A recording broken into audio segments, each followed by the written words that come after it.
आदाब नमस्कार, मैं शाहिद उमर। स्वागत है आप सभी का सियासत टीवी के साउथ इंडिया एक्सप्रेस में।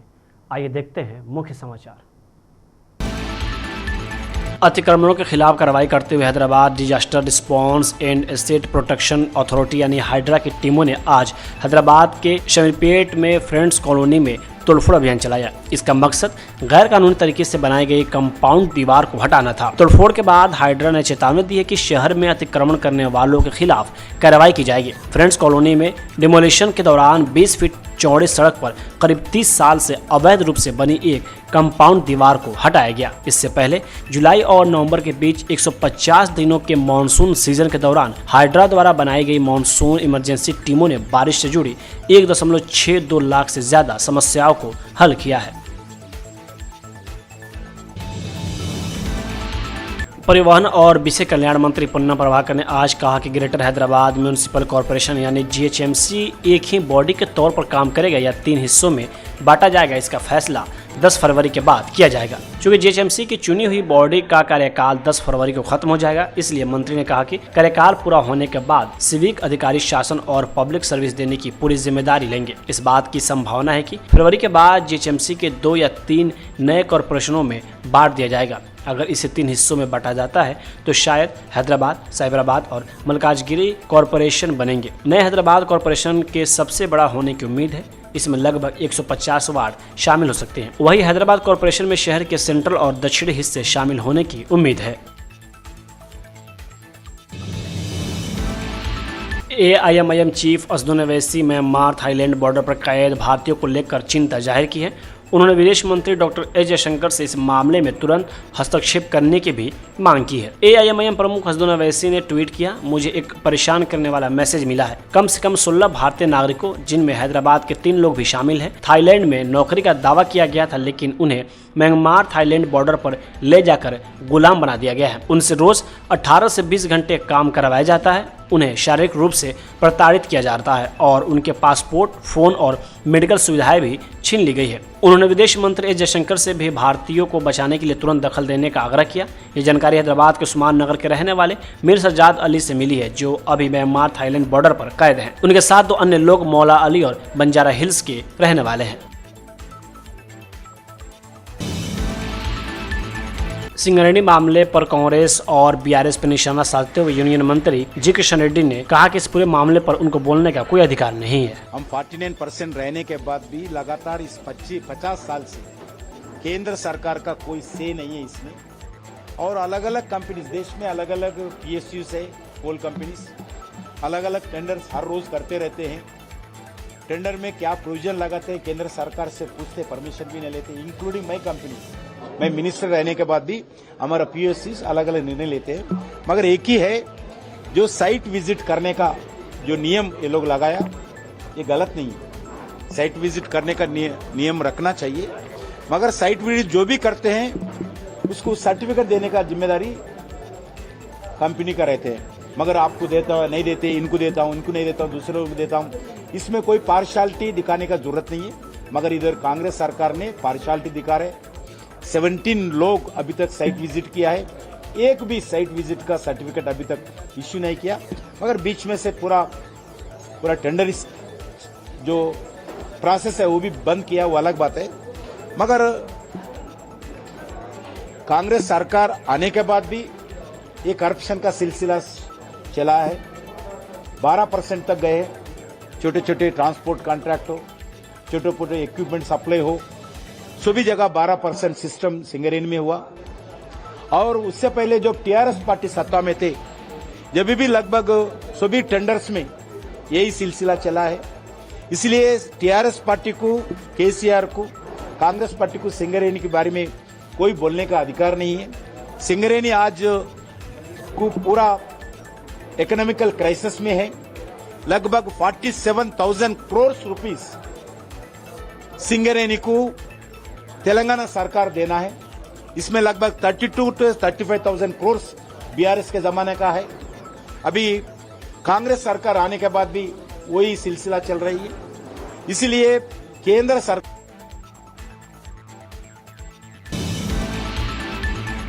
जगनमोहन रेड्डी ने आज मुख्यमंत्री एन चंद्रबाबू नायडू पर व्यापक भूमि पुनर्सर्वेक्षण कार्यक्रम को लेकर क्रेडिट चोरी का आरोप लगाया, जिसके बारे में उन्होंने कहा कि यह कार्यक्रम 2019 और 2024 के बीच वाईएसआरसीपी सरकार के दौरान शुरू और लागू किया गया था। ताड़ेपल्ली में वाईएसआरसीपी केंद्रीय कार्यालय में एक संवाददाता सम्मेलन को संबोधित करते हुए रेड्डी ने कहा कि वाईएसआर जगन नाना शाश्वत भू हक्कु मारियु भू रक्षा पथकम व्यापक भूमि सर्वे की कल्पना 2019 विधानसभा चुनावों से पहले उनकी 3600 किलोमीटर की पदयात्रा के दौरान की गई थी। रेड्डी ने आरोप लगाया, क्या चंद्रबाबू नायडू से बड़ा क्रेडिट चोर इस दुनिया में कोई और है? उन्हें देखकर तो गिरगिट भी शर्मिंदा हो जाए। उन्होंने आगे आरोप लगाया कि नायडू ने कभी भी व्यापक भूमि रीसर्वे जैसे कार्यक्रम को लागू करने के बारे में सोचा भी नहीं था। रेड्डी के मुताबिक रीसर्वे का आइडिया तब आया जब पूरे राज्य के किसानों ने उनके वॉकथॉन के दौरान अपनी शिकायतें बताई, जिसके बाद उन्होंने 6000 करोड़ रुपए की स्कीम के जरिए एक पक्का समाधान पेश किया। आंध्र प्रदेश के मुख्यमंत्री एन चंद्रबाबू नायडू ने दावोस दौरे के तीसरे दिन वर्ल्ड इकोनॉमिक फोरम के मौके पर मीडिया से बातचीत के दौरान आंध्र प्रदेश की विकास रणनीति और सुधार एजेंडों को जोरदार तरीके से बताया। आंध्र प्रदेश के इंडस्ट्री फ्रेंडली माहौल पर जोर देते हुए नायडू ने कहा कि उनकी सरकार speed of doing business model को फॉलो करती है, जिससे निवेशकों को जल्दी मंजूरी मिलती है। दावोस में पत्रकारों से अनौपचारिक बातचीत में उन्होंने आंध्र प्रदेश के इंडस्ट्रियल सेक्टर में तेजी से हो रहे बदलाव और ग्लोबल इन्वेस्टमेंट को आकर्षित करने के लिए अपनी सरकार की पॉलिसी पहलों के बारे में बताया। वर्ल्ड इकोनॉमिक फोरम को एक बेहतरीन प्लेटफॉर्म बताते हुए सीएम ने कहा कि यह सालाना मीटिंग न सिर्फ इन्वेस्टमेंट आकर्षित करने में मदद करती है, बल्कि इसमें हिस्सा लेने वालों को अलग अलग सेक्टर में ग्लोबल इनोवेशन को करीब से देखने का मौका भी मिलता है। बेंगलुरु सिटी पुलिस कमिश्नर सीमांत कुमार सिंह ने बताया कि बेंगलुरु अंतर्राष्ट्रीय एयरपोर्ट पर एक स्टाफ के व्यक्ति ने एक विदेशी नागरिक के साथ दुर्व्यवहार किया और गलत तरीके से उनकी बॉडी को स्क्रीनिंग किया। उन्हें बॉडी स्क्रीनिंग का अधिकार नहीं है, इसकी ज़रूरत भी नहीं थी। उसके खिलाफ शिकायत मिली है, उसे गिरफ्तार कर लिया गया है। बेंगलुरु इंटरनेशनल एयरपोर्ट पे एक हमारे फॉरेन नेशनल के अगेंस्ट किसी व्यक्ति ने, जो कि वहाँ पे एयरपोर्ट स्टाफ है, आउटसोर्स स्टाफ है, उसने सारे चेक्स के बाद एक फाइनल एक चेक के बहाने उनके साथ मिसबिहेव किया है और गलत तरीके से उनके बॉडी को स्क्रीनिंग किया है, जो कि ज़रूरत नहीं थी वहाँ पे और वो एंटाइटल भी नहीं है करने का। इस आरोप में उसके अगेंस्ट कंप्लेंट मिली है हमारे इंटरनेशनल एयरपोर्ट स्टेशन में और उसके बेसिस पे उसको हमने अरेस्ट किया है और जुडिशियल कस्टडी में डाला है। ऐसा कोई पहले की कोई जानकारी आई है सर उसके बारे में? नहीं, अभी तो हमें नहीं मिला, चेकअप करेंगे। चेकअप। Thank you. कर्नाटक राज्यपाल के असेंबली से बाहर जाने के बाद कर्नाटक के सीएम सिद्धरामैया ने कहा कि हर नए साल में गवर्नर को असेंबली के ज्वाइंट सेशन को संबोधित करना होता है, जिसका भाषण कैबिनेट तैयार करती है। यह एक संवैधानिक जरूरत है। आज कैबिनेट द्वारा तैयार किया गया भाषण पढ़ने के बजाय गवर्नर ने वह भाषण पढ़ा जो उन्होंने खुद तैयार किया था। वह भारत के संविधान का उल्लंघन है। यह भारतीय संविधान के आर्टिकल 176 और 163 का उल्लंघन करता है। उन्होंने संविधान के अनुसार अपने कर्तव्य का पालन नहीं किया, इसलिए हम गवर्नर के इस रवैये के खिलाफ विरोध प्रदर्शन करेंगे। हम इस बात की जांच कर रहे हैं कि सुप्रीम कोर्ट जाना है या नहीं। वहीं कर्नाटक के राज्यपाल थावरचंद गहलोत द्वारा संयुक्त सत्र को संबोधित करने से इनकार करने पर कांग्रेस नेता पवन खेड़ा ने कहा कि राजभवन भाजपा का कार्यालय बन गया है। यह संविधान के खिलाफ है, क्योंकि केंद्र सरकार के नीतियों के खिलाफ भाषण में कुछ था तो उन्होंने उसे पढ़ने से मना कर दिया। ये गैर संवैधानिक। राजभवन भारतीय जनता पार्टी के कार्यालय बन गए हैं। ये संविधान के खिलाफ है, क्योंकि केंद्र सरकार की नीतियों के खिलाफ भाषण में कुछ था तो उन्होंने उसको पढ़ने से इनकार कर दिया। ये गैर संवैधानिक है। राजभवन एक स्वायत्त संस्था होनी चाहिए, कोई मोदी जी की प्राइवेट आर्मी नहीं।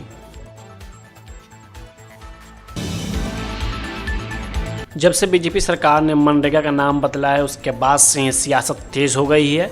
वही कांग्रेस जहां एनडीए के ऊपर सवालों का बौछार कर रही है, तो वही दूसरी तरफ एनडीए इन पूरे मामले से पल्ला झाड़ते हुए नजर आ रही है और कांग्रेस पर निशाना साध रही है। इसी बीच दिल्ली में राष्ट्रीय मनरेगा श्रमिक सम्मेलन में कांग्रेस अध्यक्ष मल्लिकार्जुन खड़गे ने कहा कि जब तक सरकार नया कानून वापस नहीं ले लेती और मनरेगा को बहाल नहीं कर देती, तब तक हम लड़ते रहेंगे। वही आपको बता दें कि मनरेगा के नाम बदलने के बाद से लगातार कांग्रेस सड़कों पर उतरकर प्रदर्शन करती नजर आ रही है। कि थोड़ी सी बातें आपको बताना ज़रूरी है, क्योंकि हमारी लड़ाई बड़ी लंबी है। ये लड़ाई कहीं एक जगह चुप बैठ के सत्याग्रह करके घर जाने का नहीं है, या स्लोगन देकर घर जाने का नहीं है। ये इतनी बड़ी लंबी लड़ाई है, जब तक नया कानून को वो वापस नहीं लेते, मनरेगा जैसे के वैसा नहीं रखते, तब तक हम लड़ते रहेंगे।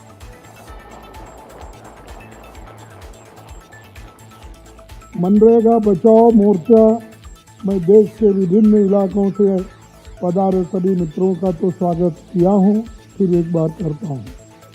संसद के विंटर सेशन में मोदी सरकार ने मनरेगा को समाप्त कर नया कानून बना। बीजेपी नेता सीटी रवि ने कहा कि कांग्रेस ने राज्यपाल के भाषण को राजनीतिक हथियार के तौर पर इस्तेमाल करने की कोशिश की और उन्होंने अपने कर्तव्य के अनुसार संविधान की भावना को बनाए रखते हुए मना कर दिया। हम उनके फैसले का स्वागत करते हैं। सरकार राज्यपाल के भाषण का इस्तेमाल यह देखने के लिए करती है कि क्या काम हुआ है और सरकार के भविष्य के योजनाओं की रूपरेखा बताने के लिए, लेकिन इस बार उन्होंने उनके भाषण के जरिए झूठ फैलाने की कोशिश की।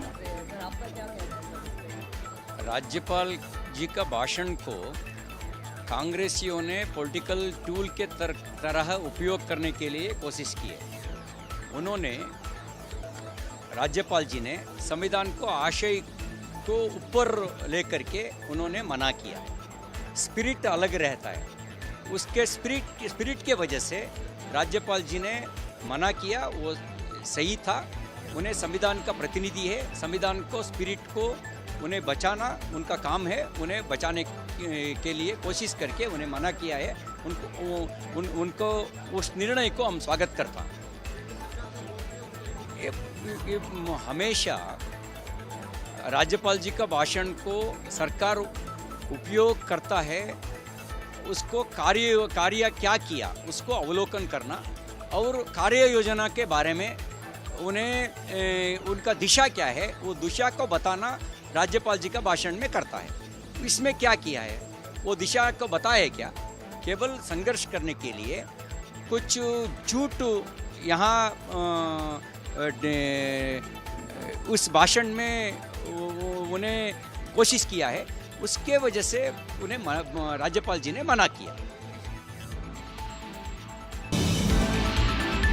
केंद्रीय मंत्री और भाजपा तमिलनाडु चुनाव प्रभारी पीयूष गोयल ने आज कहा कि मुझे AIADMK गठबंधन के नेता पलानीस्वामी से मिलने और उनके साथ नाश्ता करने का सम्मान मिला। मैं PM मोदी, अमित शाह और नए पार्टी अध्यक्ष नितिन नवीन की शुभकामनाएं लेकर यहां आया था। मुझे विश्वास है कि केंद्र में PM और तमिलनाडु में पलानीस्वामी के नेतृत्व और मार्गदर्शन में NDA गठबंधन भ्रष्ट, अक्षम और विकास विरोधी DMK सरकार को पूरी तरह से बाहर कर देगा। DMK सरकार निश्चित रूप से ये चुनाव हारेगी। AIMIM नेता सैर यूनुस ने हाल ही में एक बयान दिया था जिसमें उन्होंने कहा था कि हम बुमराह को हरा भरा बनाएंगे। वही इसके बाद से लेकर विवाद लगातार बढ़ता गया। वही इस मामले में पुलिस कार्रवाई के बारे में जानने की बीजेपी नेता किरीट सोमैया की मांग पर बुमराह पुलिस स्टेशन के सीनियर इंस्पेक्टर अनिल शिंदे ने कहा कि हमने उनका बयान रिकॉर्ड कर लिया है।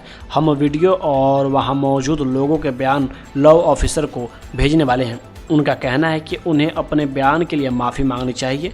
हमने इस बारे में उनके पिता से बात की है और वह ऐसा बयान देने के लिए तैयार हैं। अभी तक उसने जो स्टेटमेंट दिया है वो रिकॉर्ड कर लिया है और उसका जो वीडियो वो सब हम, और जहाँ पे वहाँ पे जो सुनने वाले थे उसका जो स्पीच था वो उनके सबके स्टेटमेंट लेके हम लॉ ऑफिसर को भेजने वाले। क्या कुछ नहीं, उनका कहना है कि स्पेसिफिक को जो लाइन जो बोली थी उसने उसके ऊपर उसने माफी मांगनी चाहिए। तो उससे हमने डिस्कस किया है उसके पिताजी से, वो वैसा स्टेटमेंट देने के लिए रेडी।